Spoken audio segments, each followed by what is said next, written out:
சபையில் மக்களுக்கு நன்மை தின்மை தொடர்பாக அபிவிருத்திகள் தொடர்பாக கலந்து ஆலோசிக்காமல் எடுக்கப்படுகின்ற முடிவுகளுக்கு நாங்கள் ஒருபோதும் இணங்க மாட்டோம். அபிவிருத்திகளுக்கு நாங்கள் தடவில்லை, அராஜகத்திற்கும் அநியாயத்திற்கும் துணை இல்லை என்கின்ற அடிப்படையில் இன்று இந்த விசேட கூட்டத்தை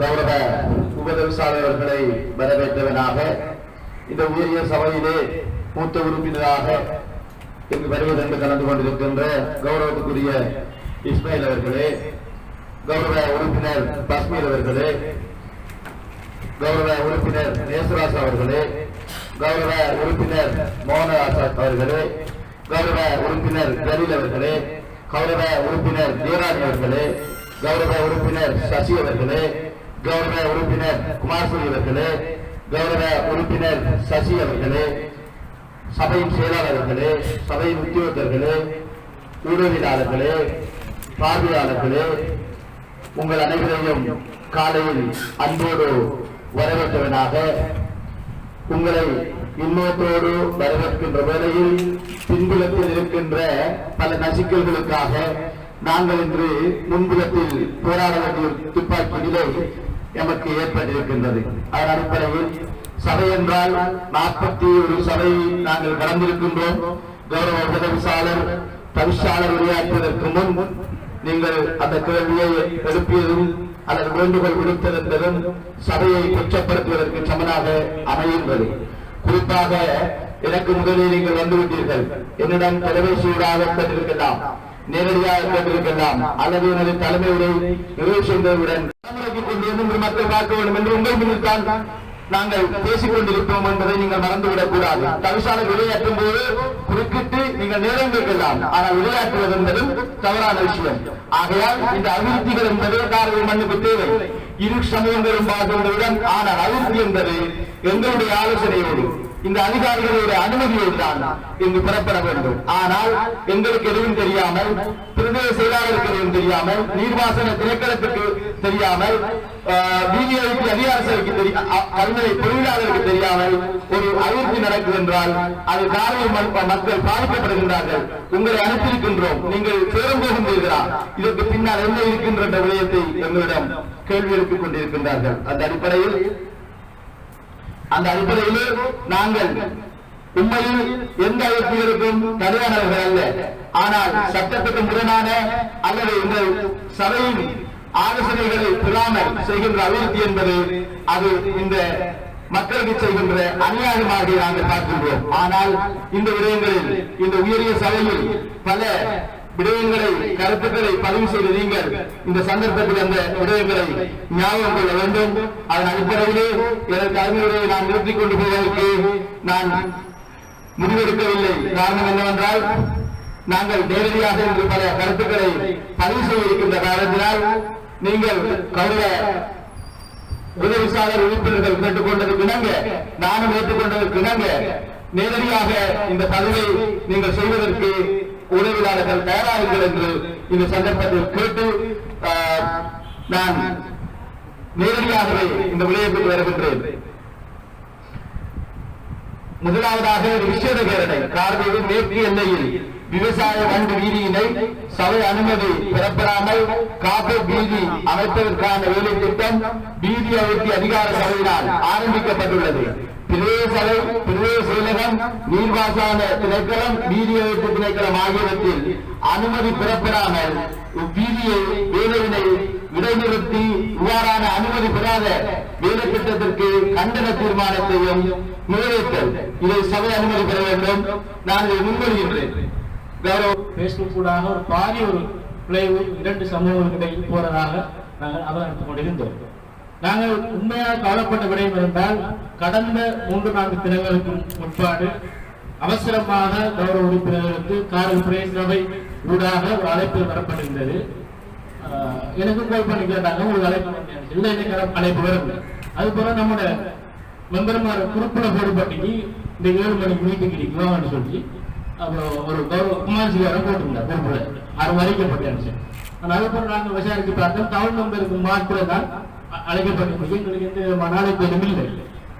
அப்ப நான் யோசிச்சோம், இது வேற விடயங்களை நீ பேச போறாங்களா, அப்புறம் இரவு விஷயத்தை கேள்விப்பட்ட உடனே சம்பந்தமான கூட்டம் போட்டுக்கிறோம். ஆனா இப்படியான விடயங்கள் நாங்களும் கௌரவம் இந்த காரக பிரதேச சபையில வாங்க 60க்கு 40 வாங்க சமூகம் சேர்ந்து 2 சமூகம் சேர்ந்து ஒரு பிரதேச சபை. இப்படியான விடயங்களை எங்களையும் கௌரவ உறுப்பினர்களை கூப்பிட்டு, கோயில் தலைவரை கூப்பிட்டு, எங்கட பள்ளிவாசல் தலைவரை கூப்பிட்டு ஒரு இலக்கமான சபையை கொண்டாம முதல் கூப்பிட்டு ஆலோசனை பெற்று எப்படி கொண்டு வர, இந்த பிரச்சனை எப்படி தீர்க்க, இந்த பிரச்சனையில ஆழம் என்ன, இந்த பிரச்சனையில யாருக்கு பாதிப்பு, தமிழ் சமூகத்துக்கு பாதிப்பா, முஸ்லிம் சமூகத்துக்கு பாதிப்பா, இந்த விடயத்தை ஆரம்பிக்கும். இது ஒரு திடீர்னு கொண்டாந்து பெரிய ஒரு பிள்ளைகளை கொண்டாட பாருங்க வழங்குது. எந்த காரக பிரதேச சபையில நாங்களும் உங்களை வாங்குறோம், நாங்க சேர்ந்துருக்கோம், உங்களை சேர்ந்துருக்கோம். நாங்க முன்பே இருந்தாங்க 2006ஆம் ஆண்டு இந்த சபை உருவாக்கப்பட்டு முதலாவது கௌரவ உறுப்பினர் வந்து 5 பேர் கொண்ட சபையாத்தான் இருந்தது. இப்ப 12 பேர் என்ற ஒரு பலமான சபை. உங்களை சேர்மன் ஆகினா நாங்க முஸ்லிம் மெம்பர் சேர்மன் ஆகிருக்கோம், வைஸ் சேர்மன் ஆகினா முஸ்லிம் தமிழ் உறுப்பினர் வைஸ் சேர்மன் ஆகிருக்கோம். இப்ப 2 சமூகம் பின்னிக்குள்ளே ஒரு மதம் சார்ந்த ஒரு பிரதேச சபை. அப்படியான விடயங்களை நீங்க தனியாக தமிழ் உறுப்பினர் கொண்டாந்து ஒரு மீட்டிங் வச்சு ஒரு இனவாத போக்காக, இனவாத செயற்பாட, இனவாதமான சபையாக இந்த சபை தேர்ந்தெடுக்கப்படுகிறது. இதுவரை எங்களுக்கு ஒரு சங்கடமான நிலைப்பாடை உருவாக்கிட்டு தரிசாளர்கள். இந்த விடயங்களில் நாங்கள் சர்வங்கிற விடயங்களை யாரும் விட்டுக் கொடுக்கல. உண்மையாக இந்த பாதை என்பது இது எந்த விதமான பிரச்சனைகளை 40 வருடங்களுக்கு முதலாக இந்த பாதை உருவாக்கப்பட்டிருக்கிறது. இது வண்டி இல்லை, நீங்க சொல்வது நான் கோயில் தலைவர் ஓவியம் வரைந்திருக்கின்றீர்கள், அதற்கு பதிலாக எனது கண்ணை கேட்கின்றீர்கள்.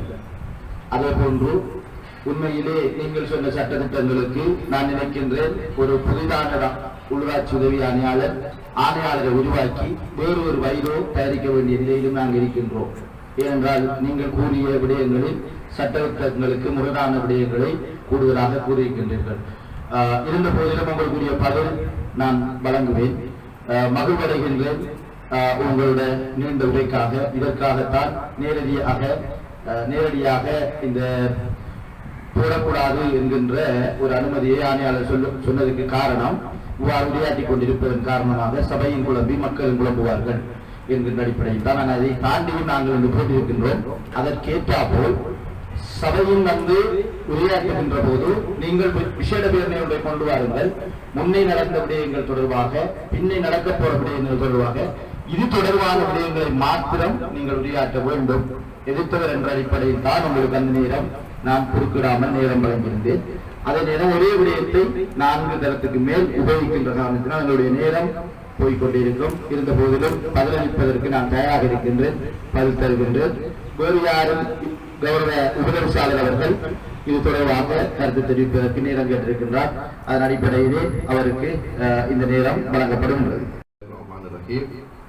விசேட இந்த கூட்டத்தை தலைமை தாங்கி நடாத்தி கொண்டிருக்கும் காவிரி பிரதேச சபையின் கௌரவ தவிசாளர் அவர்களே, இதேபோன்று இந்த சபையின் உயரிய சபையின் கௌரவ அனைத்து உறுப்பினர்களே, சபையின் செயலாளர்கள், சபையின் உத்தியோகர்களே, இதேபோன்று ஆலயங்களின் தலைவர்கள், கல்முனை மாநகர சபையின் கௌரவ உறுப்பினர் ஆஜன் அவர்களே, ஊடகவியலாளர்களே, சிரேஷ்ட ஊடகவியலாளர்களே, ஒட்டுமொத்தமாக அனைவருக்கும் விழித்தவனாக அஸ்ஸலாமு அலைக்கும், வணக்கம்.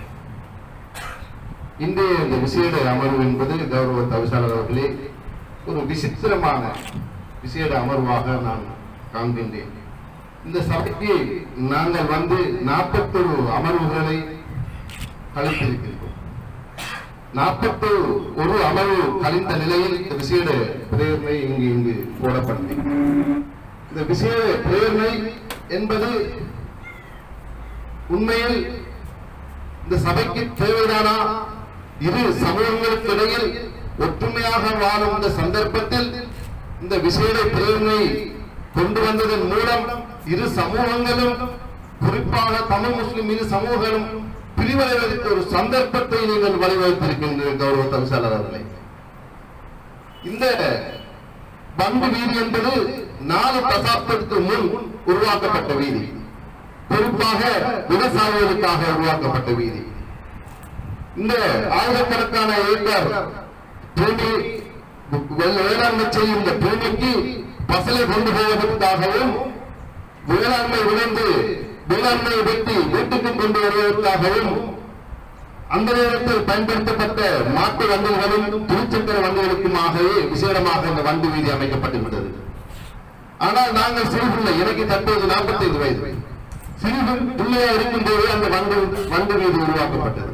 இந்த சபைக்கு வந்து இப்ப 41 அமர்வு இருக்கின்றோம். நாங்கள் வந்த பிறகு இந்த வீதி உருவாக்கப்படவில்லை. புதிதாக இந்த பிரதேசத்தில் ஒரு வீதி உருவாக்கப்பட்டால் நீங்கள் இருப்பது நியாயம் இருக்கின்றது. புதிதாக இடத்தை நிரப்பி நான் சிந்தித்து இறுதியில் உங்களை சந்தித்து நான் அந்த பதிலை தருகின்றேன். அதே நேரம் கௌரவ உறுப்பினர்கள், நீங்கள் இந்த பேரணி தொடர்பாக உரையாற்றப்பட வேண்டும். ஏனென்றால் உங்களுக்கான பதில்கள் நிறைய இருக்கின்றது. அந்த அடிப்படையில் நீங்கள் பேரணி தொடர்பாக மாத்திரம் பேசினால் நன்றாக இருக்கும். ஏனைய வடகிழக்கு தொடர்பான பிரச்சனையை இங்கு நாங்கள் தீர்க்க முடியாது. இன்று இங்கு தீர்க்க முடியாத பிரச்சனையை நாங்கள் பேசிக் கொண்டிருக்கின்றோம், அலைமோதி கொண்டிருக்கின்றோம். அதன் அடிப்படையில் இங்குள்ள பிரச்சனைகளையும் இங்குள்ள ஆலோசனைகளையும் இங்குள்ள வழிகாட்டல்களையும் இங்குள்ள திட்டமிடல்களையும் நீங்கள் பேசினால் நேரத்தையும் காலத்தையும் இனவாதி என்று நீங்கள் கூறினீர்கள். நிச்சயமாக நான் அந்த சொல்லை இப்போதே மறக்கின்றேன். நான் இனவாதி அல்ல, மதவாதி அல்ல, ஒரு பொதுநலவாதி. இதை புரிந்து கொள்வதற்குரிய பதில் உங்களுக்கு தரப்படும். இந்த சபையிலே கௌரவ உறுப்பினர், மூத்த உறுப்பினர் இஸ்மாயில் அவர்கள் இந்த சந்தர்ப்பத்தில் உரையாற்றுவதற்கு நான் அழைக்கின்றேன்.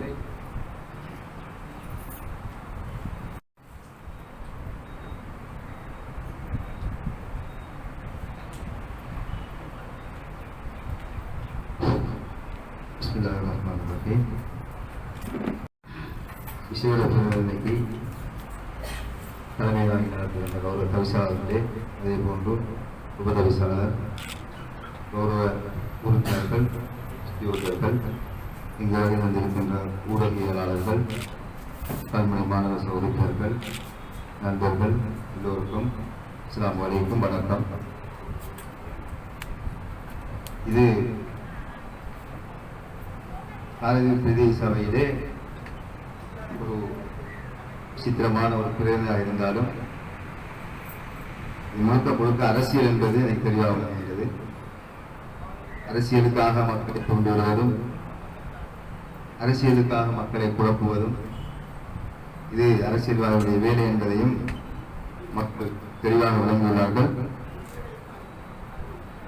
இந்த விடயத்திலே ஊடகம் மிகவும் முக்கிய பாத்திரம் வகிக்கின்ற நேரடியாக இந்த விடயமாக இருக்கின்றது. ஏனென்றால் இந்த வீதி சம்பந்தமான விடயத்தில் நான் ஒன்றை கூற வேண்டும். இந்த உயரிய பதவியில் இருக்கின்றவர்கள் இருக்கின்ற பொழுது எங்களுக்கு ஒரு பாரிய பங்கு இருக்கின்றது. இந்த காரைதீவு பிரதேச சபைக்கு தவிசாளரை கொண்டு வந்த என்கின்ற அந்த பெயர் ஸ்ரீலங்கா முஸ்லீம் காங்கிரஸ் 2 உறுப்பினர்களால் உருவாக்கப்பட்டது என்கின்ற பொழுது அரசியல் ரீதியாக இந்த ஊடக சரோ கொஞ்சம் முன்னுவாங்க. ஏனென்றா கௌரவ உறுப்பினர்கள் எங்கள் பாராளுமன்ற உறுப்பினர்களும் இதில் பாதிக்கப்படலாம். அரசியலுக்காக தவிசாளருடன் சேர்ந்து நாங்கள் இந்த ரோட்டை தடுப்பதற்கு முயற்சிக்கிறோம் என்ற ஒரு பாணி புதிய ஒரு தொழிலாளி அரசியலை செய்கின்ற ஒரு சமூகத்தை நாங்கள் பார்க்கிறோம். இது எங்களை பாதிக்கும். ஆனா நாங்க இங்க வந்த 12 உறுப்பினர்களும் 2 தமிழ் மக்கள் சேர்மனாக போனோம். அதுவும் தெளிவா இருக்கும். நாங்க முஸ்லீம்களுக்கு சப்போர்ட் பண்ணியோ இல்ல தமிழர்களுக்கு சப்போர்ட் பண்ணி நாங்க வரல. 2 தமிழ் மக்களும் 2 முஸ்லீம் மக்களும் தமிழ்நாட்டில் ஒரு ஆளுதான் சேர்மனாக. ஆனா நாங்க தமிழ் தேசிய கூட்டமைப்புல தேசிய நாங்க சேர்மனாக. அதற்காக நாங்க தேசிய சமூகத்துக்கு சப்போர்ட் ஆகுது. எங்களுடைய மக்களின் விரோதமாக நாங்க சமூகத்திலாக இந்த சமூகத்தை அனுப்பி சமூக பிரச்சனை நாங்க நினைப்போம். வீதி என்பது ஒரு சமூக சம்பந்தப்பட்ட விஷயம். எங்களை கௌரவ உறுப்பினர் ஸ்ரீலங்கா முஸ்லீம் காங்கிரஸ் மாவட்ட கௌரவ உறுப்பினர் சொன்னார் 40 வருடங்களுக்கு முதல் உருவாக்கப்பட்ட உண்மை அதற்கு நல்ல பேச்சு இன்னும் பேசுவாங்க. ஆனால் 40 வருடங்களுக்கு முன்ன உள்ள ரோட்டை நாங்க போராட யாரும் சொல்லல. கௌரவ உறுப்பினர் வண்டி மூலகாலமா ஒரு ரோட் நம்புவோம். நாங்க முன்ன போகிற ரோட் 2000 மில்லியன் அமெரிக்கா கிட்ட போட்டிருக்கிறோம். தமிழ் பேச சமூகம் பாருங்க. இதுல போடுறது நாங்க அண்ணா எங்க கொழும்புல ஒரு சிட்டியை சைனா கொடுத்துருக்கோம். எங்கள் இடங்கள் பாதிக்கப்படும் நாங்க கொழும்பு போட்டோம். இது எமது சமூகத்துக்குள்ளேயே புள்ளியல் எங்கடா போகணும் இருக்கிற இடத்துல கட்டும். உங்கள்கிட்ட விசாலம் இடம் இருக்கு எங்கள்ட்ட இருக்கிற இடத்த போகும். அப்படி பார்க்க போனா உண்மையிலேயே கடந்த சுனாமியில 100 குடும்பத்தை மாளிகைக்காடு குடும்பத்தை சாய்ந்தவர்களுக்கு குடியேற்ற பெற்றெடுத்த பிரதேசம் அண்ணன் நாங்க குடும்பமா நாங்க இருக்கல. ஏன் இருக்கல? எங்களுடைய சமூகம் எப்படி நாங்க இனவாக பார்க்கலாம்ப்பா. மாளிகைக்காட்டில வாழ்கின்ற மற்றவரை பத்தி நாங்க மாளிகைக்காடு பிரதேசத்துல வாழ்ற நாங்க இனவாக பார்க்கிறோம். அங்கு பயங்கரவாத காலம் தொட்டு தமிழ் சமூகங்களுக்கு அடைக்கலம் கொடுத்தவர்கள் எல்லோரும் இருக்கின்றார். இந்த வீரிய சபையில் பேசி இருக்கின்றார் சம்பந்தமா. ஆகவே அந்த மக்களை குடியேற்ற பொழுது ஒரு நாள் நீங்கள் குரல் கொடுத்தீங்க.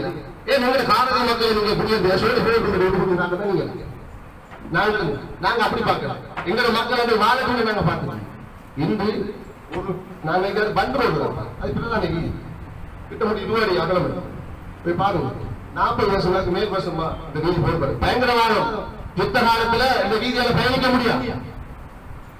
சம்பந்தம் இருக்கின்ற வல்தாப்பள்ளி இருக்கின்ற தமிழ் சகோதரர்களும் முஸ்லிம் சகோதரர்களும் பாதை சும்மா விடுவாங்க. இந்த பாதையை கொண்டு ஏற்ற சமரக்கடுகள் எல்லாருக்கும் பிரயோசனப்படுற இந்த பாதை இலங்கையில் எல்லா இடத்தையும் பல ஊர்களுக்கு பாதைகள் இரட்டை பாதைகள் இருக்கின்றது. பல வீதிகளா போய் செல்ல முடியும். ஆனா பொட்டிகளுக்கும் அதாவது மட்டக்களப்பு அப்படி ஒட்டடிப்பது நமது பாதை இருக்கின்றது. ஆகவே அறிவிக்கையை தடுப்பதற்கு சில காரணங்கள் கூறுகின்றன. அதாவது விவசாயிகள் பாதிப்படைகிறது. எங்களுடைய காணிகளை சொல்லி இருக்கிறது. காணிக்கரை வந்து கொண்டு பண்ணணும். நம்ம எக்ஷன் எடுக்கணும். ஒரு காணிக்கரை கொண்டு பண்ணலையே அப்ப நாம எக்ஷன் பண்ணணும். அதே மாதிரி நீர்ப்பாசன நீளமான குழாய் எவ்வளவு நவீன காலமான காலம் கூட நாங்க சின்ன புள்ள மாதிரி பேசுவோம். அதே போன்று பேசியிருந்தா சொல்லுங்க நான் பேசியிருந்தா கேள்வி பார்க்கணும். இந்த ரோட்ல சுமத்து பண்ணுவோம். அப்ப மெயினாக போகாம பறந்துட்டா போகலாம். இந்த பந்து ரோடு இருக்கு. பந்தோட தடுப்பு அவங்க அந்த பிரதான வீதி இந்த பிரதான வீதி பருவா இல்லையா? இந்த மிஷின் உலகி போட்டு போக கூட சுமத்து ரோடு பருவாது காப்பீடு. அதுக்கு நாங்க குரல் கொடுக்கல. இந்த ரோடு போன போல அந்த ரோட்டான போக போல காப்ப இது பண்ணுவோம். சுருப்பு தடுப்போம். விவசாயத்தை சுருப்பு தடாமா விவசாயிகளுக்கு தான் போடுறோம். அதை நாங்க பிரயோசனப்படுத்துறோம். இதுல என்ன பிரச்சனை? இன்னொரு பிரச்சனை மீனவர்கள் பிரச்சனை. கடல் அடிக்காங்க மீனவர்கள் பிரச்சனை இருக்குது. மீனவர்கள் அந்த காப்பீடு போட போல ஆக்கிரமிப்பு 41வது சபையின் விசேட கூட்டத்தை நடத்தி கொண்டிருக்கும் கௌரவ பைசான் கௌரவ அனுமதிப்படுத்த இந்த 5 கிலோமீட்டர் காப்பர் சம்பந்தமாக நாங்கள் கருத்து கொண்டிருக்கிறோம். கௌரவ பாராளுமன்ற உறுப்பினர் ஏலம் அடாவுல்லா அவர்களின் தூர நோக்கத்தை கொண்டு இந்த பாதை அமைக்கப்பட இருக்கிறது. ஆனால் இந்த பாதை காரவேர் மக்களுக்கு தெளிவில்லாமல் இருக்கிறது. இந்த பாதை அமைப்பதால் காரவேர் மக்கள் பல பாதிப்பு ஏற்படும் என்று காரவேர் மக்கள் நினைக்கிறார்கள்.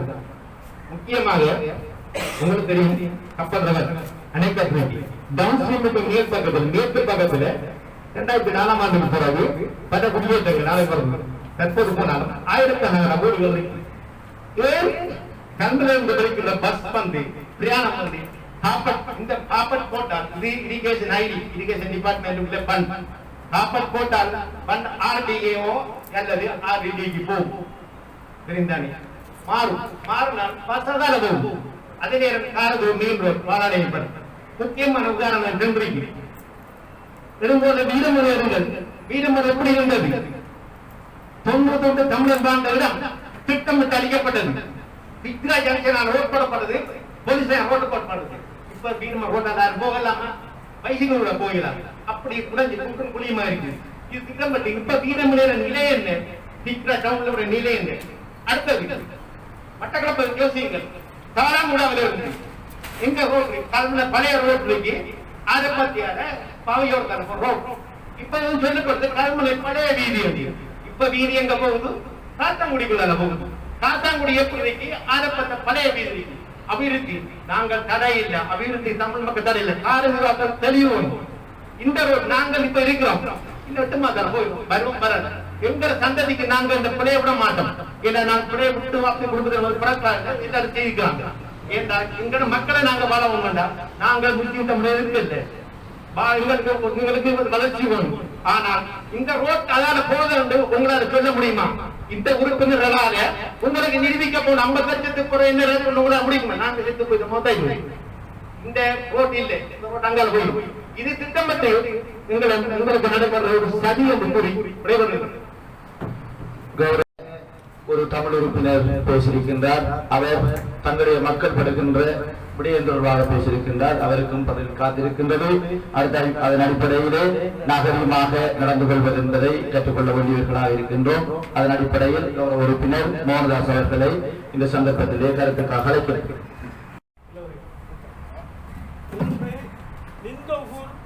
படிச்சல் வந்து காரணி உள்ள இறங்கிங்கிற சபக்காலையை கொண்டு போய் சேர்ந்து கொண்டிருக்கின்றது இந்தூர்ல இருந்து மாலியங்காட்டில் நண்பர்கள் சொல்லுகின்றார் அவங்களோட படிச்சல் வந்து வந்து கொண்டு போய் கொண்டிருக்கிறது சபக்காலையை முற்றாக ஒழிக்கப்படுறது எங்களுக்கு ஒழுங்கான படிச்சல் இல்லாம இப்ப இந்த பாதைகள் போட்டால் இந்த காரதீவுக்கு முக்கியமான ஒரு அழிவை கொண்டு வரும் ஏனென்றால் இந்த காரதீவு மண்ணில கடும் படிச்சல் எந்த ஒரு படிச்சல் வந்து காரதீவு பட்டுவாய்கள் எல்லாம் போகுது பட்டுவாய்கள் போய் தான் நம்ம சவக்காலையை கொண்டு போய் சவக்காலையை முற்றாக அழிச்சு போட்டு இந்த தண்ணி தடை செய்யுமா இருந்தால் காரதீவு மக்களுக்கு என்ன ஒரு சுனாமியிலையும் கூட காரதீவு மக்கள் தான் நிறைய செத்தவர்கள் ஏனென்றா கரையோரத்தில் இருந்தவர்கள் எண்ணம் கொண்டு வந்து இந்த ரோட்டை பெருப்பிச்சு ரோட் போட்டா இந்த காரதீவுக்கு முக்கியமான ஒரு அழிவை கொண்டு வரும்னு சொல்லி நான் முடிரவனுங்கள் இது மாவடிப்பள்ளி மக்கள் மாத்திரம் பயணிக்கின்ற பாதை அல்ல பாதை என்பது இன மதம் பார்க்காமல் கொழும்பு வரைக்கும் செல்கின்றவர்கள் பயணிக்கின்ற பாதை இன்று 10:30 மணிக்கு பிறகு ஓபாய் கிடக்கும் எத்தனை எல்இடி பல்புகள் மாவடிப்பள்ளி இன்றும் ஒளிராமல் இருக்கின்றது ஒரு வருடமாகுது அடிபட்டு அடிபட்டு அதுகளை செய்வதற்கு எத்தனைக்கணும் விசேட பிரேரணை நானும் கொடுத்திருக்கின்ற இந்த சபையில் இறைச்சி கடை சம்பந்தமாக 5 முஸ்லிம் உறுப்பினர்கள் கைமணி கொடுத்தோம் விசேட பிரேரணையாக எடுக்கவில்லை இந்த சபையில் எடுக்கவில்லை கடந்த அமர்வில் எங்களுடைய பிரதேச சபையின் ஊழியர் உதர் கொரோனா காரணத்தினால் தொற்றினால் இறந்திருந்தார் அவருடைய இரங்கல் பின்னர் கூட இந்த சபையில் போடுபடவில்லை பேசியிருந்தார் போடுபடவில்லை இருந்தும் அவருடைய மனைவிக்கு தொழில் கொடுப்பதற்காக விசேட பிரேரணையாக இதே அமர்விலே கொண்டு வந்தார்கள் நானும் சைன் பண்ணினேன் அவருக்கு கொடுக்க வேண்டும் என்று நானும் சைன் பண்ணியிருந்தேன் 8 பேர் சைன் பண்ணிருந்தேன் நானும் 8 பேர் காணும் சொல்லி நானும் எங்களுடைய மாவடிப்பள்ளி உறுப்பினர் கணேசன் சைன் பண்ணியிருந்தோம் நாங்கள் 11-12 பேர் இந்த சபையில் அவர்கள் போட்டிருக்கிறார்கள் எந்த ஒரு முஸ்லீம் இல்லை ஆனால் வடிகான் சுத்தம் பண்றதுக்கு பார்த்தா 7 வரை போட்டார்கள் வடிகான் சுத்தம் பண்ற தொழிலாளிகள் என்று வருடத்துக்கு ஒரு தரம் தான் வருவார்கள் மாவட்டம் பல தரம் கேட்கும் ஜேசிபி கேட்டிருந்து கடந்து ஒரு கால் வழக்கம் இல்லாதவரால் அந்த ஆத்தோரத்தில் இருந்த குப்பத்தில் விவசாயிக்கினார் ஜேசிபி கேட்டிருந்து ஜேசிபி என்ன கேட்டாலும் பழுதடைந்த ஒரு மதவே பள்ளிவாசலை கேட்டிருந்தாலும் கூட பழுதடைந்த ஒரு நாள் கூட தரலை அரசாளர் பணி தருவார் தரவில்லை ஆனால் இந்த ஜேசிபி எந்நேரம் பார்த்தாலும் அந்த காரணத்தில் வேற எங்களுக்கு மாதங்கள் இருக்கு ஆதங்கங்கள் இருக்கு எங்களுக்கும் பேச முடியும் எங்கள்கிட்ட நிறைய ஆதாரங்கள் இருக்கின்றது யாட்ட டவர் 2 உறுப்பினர்கள் இல்லை சபையில் நிறைவேற்றினீர்கள் உங்களுடைய பெரும்பான்மையை வச்சு நிறைவேற்றினீர்கள் நாங்கள் பேசினோம் காலில் விழுந்து மன்றாடினோம் இதை கொண்டாடாதங்கள் கொண்டாந்து நிறுத்தினீர்கள் என் கள்ள விஜயம் செய்தது சொன்னார் தவிசாளர்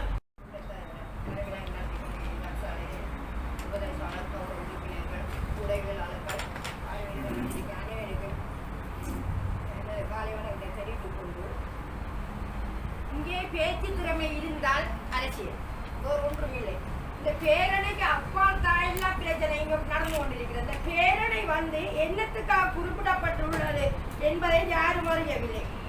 அதாவது இங்கே காரஜீவின் தவிசாளர் செயலாளர் என்று இது பெரிய ஒபிசியல் இருக்கிறது. இதுல முக்கியத்துவமாக தவிசாளருக்கு தெரியாமல் செயலாளருக்கும் தெரியாமல் ஒரு அபிவிருத்தி அதிகார சபைக்கு தெரியாமல் நடத்தப்படுற ஓட்டன்றதுதான் இதுல குறிப்பிடப்பட்டிருக்கு. மற்றது வந்து நீங்க ஓட் போடுறீங்களா, அது செய்கிறீங்களா, இது செய்யறதுனா இது தவிசாளருக்கும் செயலாளருக்கும் தெரியாமல் விட்டால் இதுல ஏதோ ஒரு சூட்சுமம் இருக்கிறது மக்கள் தெரிந்து கொண்டார்கள். அதே வேளை மக்கள் எங்களிடம் வந்து கேட்டாங்க, இந்த வெட்டுவாய்க்கால் வீதியில் தண்ணி நிரம்பி கொண்டு வருகிறது. அதாவது காரழிவில் முக்கியமான ஒரு இடம் வெட்டுவாய்க்கால் வீதி.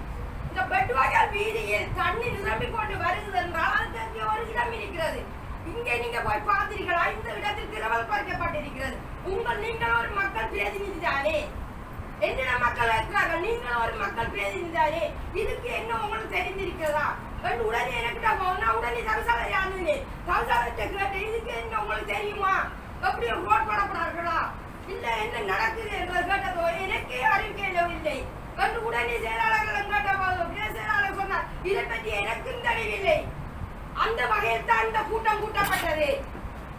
மற்றது வந்து மக்களுக்கு இடையில முருகல் என்றது 6 அடி. அந்த மூத்த உறுப்பினர் சொன்னார், இது 6 அடி உயரத்தில் தான் காபட் இட போகிறது சொன்னார்.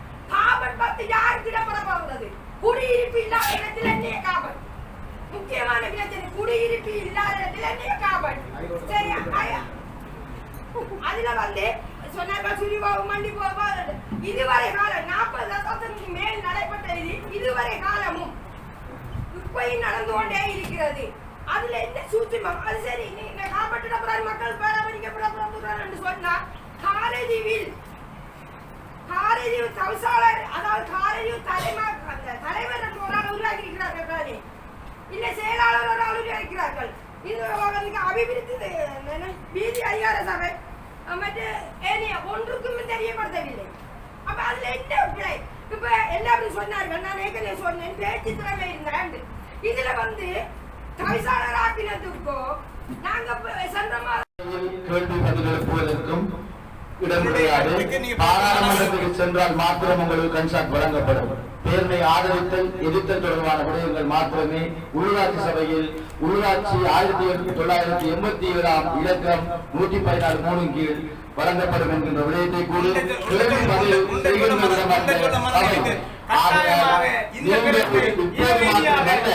உங்களுடைய செயல்பாடு எங்களுக்கு தெரியும். அதை நாங்கள் உங்களுக்கு நல்ல ஜனநாயக ரீதியாக விளையாட்டுவதற்கு சந்தர்ப்பம் தந்திருக்கின்றோம்.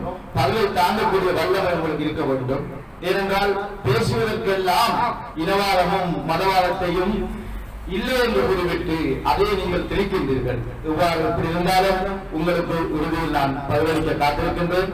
நான் உள்ளாட்சி சபையின் சட்டத்திட்டங்களுக்கு அமைவாகவே இந்த சபையை வழிநடத்துகின்றேன் என்பதையும் மீண்டும் ஒரு தரம் உங்களுக்கு ஞாபகப்படுத்தி அடுத்ததாக கௌரவ உறுப்பினர் ஜெயராணி அவர்களை இந்த 3வது சபையில் விசேட சபை கூட்டத்தை நடத்தி கொண்டிருக்கின்ற கௌரவ தவிசாளர் அவர்களே, கௌரவ தவிசாளர் அவர்களே, ஏனைய கௌரவ உறுப்பினர்களே, செயலாளர்களே, இந்த பிரதேச சபை உத்தியோகஸ்தர்களே, காரணிவு விரும்புவர்களே மற்றும் உடவியலாளர்களே, கல்வி மாணவர் சபை உறுப்பினர் ராஜன் அவர்களே, உங்கள் அனைவருக்கும் எனது காலை வணக்கம். இதில் ஒரு விடயத்தை நான் தெளிவுபடுத்த விரும்புகின்றேன். இந்த இனவாதம் என்கின்ற சொல்லே பாவிக்க வேண்டாம் என்று இந்த சகோதர கூறிய அவ்வளவும் இனவாத பூஜைகள், இனவாத சிந்தனைகள், இனவாத கருத்துக்கள். ஆனால் ஒரு இனவாதி இதை நீங்கள் சிந்திக்க எங்கள் இனத்துக்காக வேண்டி நான் சில விடயங்களை முன்னிறுத்தினால் நான் இனவாதியாக சித்தரிக்கப்படுகிறேன். இதுதான் ஜாதகம், இதுதான் உண்மை. இந்த விடயத்தில் நீங்க எவ்வளவு முக்கியத்துவம் ஏன் நீங்க கொடுக்குறோங்கிறத, நாங்க எவ்வளவு முக்கியத்துவம் கொடுக்குறோம்ங்கிறது இருக்க முதலே நீங்க இந்த நீங்க எவ்வளவு முக்கியத்துவம் கொடுக்குறீங்கிறத நாங்க நிறைய சிந்திக்க வேண்டும். ஏனென்று சொன்னால் கடந்த காலங்களிலே தமிழர்களும் முஸ்லீம்களும் ஒன்றாக வாழ வேண்டும் என்று நிறைய முயற்சிகள் என்கிற தமிழ் தேசியம் என்கிற தமிழ் தலைவர் இருந்தும், ஆனா கடைசியிலே நீங்க காலவாரி போன அழைப்பு வந்திருந்தது. பெரிய சபையில் இருந்து அழைப்பு வந்தது.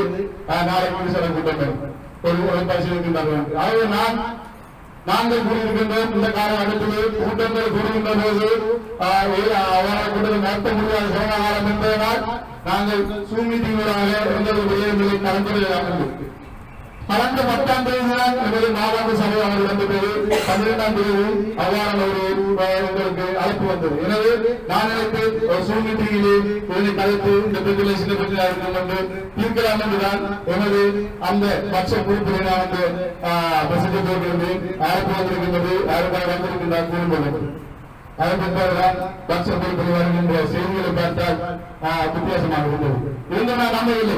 ஏனென்றால் இவ்வாறான விடயங்களை உதய மாட்டார்கள் பேச கொள்ள மாட்டார்கள் இருந்தாலும் அடுத்த நாள் நான் போவதில்லை என்ற குடும்பத்துக்கு மாலை வரும்பொழுது எனக்கு மீண்டும் அழைப்பு வந்து அந்த விளக்கத்தை கூறுகிறார்கள். நானும் உரிய தலைமுறைக்கு அந்த விளக்கத்தினை நான் பதவித்திருந்து.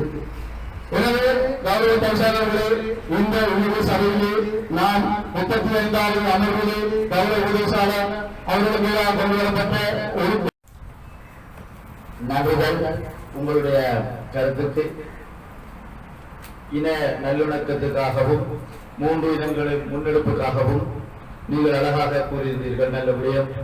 அது உண்மையில் செயலளவில் அனைவரும் செயல்படுத்த வேண்டிய ஒரு விடயம். ஆனால் அது செயல்படுகின்றதா என்கின்ற கேள்வி இந்த சபையில் பல முறையில் அறிந்திருப்பீர்கள், அறியக்கூடியதாக இருந்திருக்கும். இருந்தாலும் நான் பல பகுதிகளை கூற விரும்புகின்றேன். ஆனால் கூறுவதில் தாமதம் இருக்கலாம். இருந்தாலும் உள்ளாட்சி சட்டத்திட்டங்களுக்கு அமைவாக ஒரு பேரணை விசேட பேரணை உங்களுக்கு அனுப்புகின்ற நேரம் 2 வேலை நாட்களுக்கு முன் அனுப்பப்பட வேண்டும். தவிசாளரின் அதிகாரத்தின் பிரகாரம் ஒரு பேரணை பிள்ளையா, முதலமைச்சின் செயலாளரின் பிள்ளையா, ஒரு உள்ளாட்சியின் ஆணையாளரின் பிள்ளையா. ஆகையால் இதை நீங்கள் வைத்து இந்த பேரணிக்கு சுட்டி காட்டுவது என்பதை ஏற்றுக்கொள்ள முடியாது. இந்த உங்களுடைய ரத்னாவை அறிந்ததின்படி நீங்கள் காவிரி பிரதேச சபை உறுப்பினராக இருந்திருக்கின்றீர்கள், சந்தோஷப்பட வேண்டும். ஆலய நிர்வாகத்திற்காக நீங்கள் பேசியிருந்தீர்கள். நீங்கள் ஒன்றை கூற வேண்டும், இந்த இடத்தையும் கூட பிரதேச வரமுதல் முன்னுக்கு இருக்கக்கூடிய பான்சாலையும் விநாயகர் ஆலயம் தான் இது கொடுத்தார்கள். பிரதேச சபை என்பதோடு இதை அவர்கள் விட்டுக் கொடுத்தார்கள். அதே போன்று 17 கிராம சேவகத்தில் இருக்கின்ற கழிவு வருகின்றது என்றால் அது கண்ணேம்மன் ஆலயத்தின் இடம் என்பதை யாரும் மறந்துவிட முடியாது. இந்த காலையில் இருக்கக்கூடிய நூலகராக இருந்தாலும் அங்கிருக்கின்ற மார்க்கெட்டாக இருந்தாலும் அனைத்தையும் ஆயுர்வேத வைத்தியசாலையாக இருந்தாலும் இது அனைத்துக்கும் இடம் கொடுத்திருந்த ஆலயங்கள் என்பதை நீங்கள் வைத்துக் கொள்ள வேண்டும். ஆகையால் மதிக்கப்பட வேண்டியவர்களை நாங்கள் விதிக்கின்ற செயற்பாட்டை செய்யக்கூடாது. ஒருவர் உங்களுக்கு எதிராக அல்லது இந்த வீதி தொடர்பாக அறிக்கை விட்டாராக இருந்தால் அதை நீங்கள் சபைக்கு கொண்டு வர வேண்டாம். அதை நீங்கள் ஊடகமாக நடத்தி ஊடகவியலாளரின் முன்னிலையில் நீங்கள் தெரியப்படுத்துங்கள். நான் தான் திட்ட தெளிவாக செல்கின்றேன். இந்த விடயங்கள் தொடர்பாக கூட என்னோட கேள்வி எழுப்ப வேண்டுமாக இருந்தால், எனக்கு பதிலளிக்க வேண்டுமாக இருந்தால் தமிழ் ஊடகம் என்று இணையதளம் என்று சொல்லவில்லை, முஸ்லிம் இணையதளம் என்றாலும் கூப்பிடுங்கள். நான் வருகின்றேன். உண்மைத்தன்மையை விளக்குவதற்கு நான் பயந்தவன் அல்ல, நான் பயந்தவன் அல்ல. ஏனென்றால் என்னிடம் இனவாதம் இல்லை இல்லை என்று சொல்வதை விட நான் இனவாதமாக செயல்படுவன் அல்ல என்பதை நான் நிரூபிப்பதற்கு நான் முடியும்.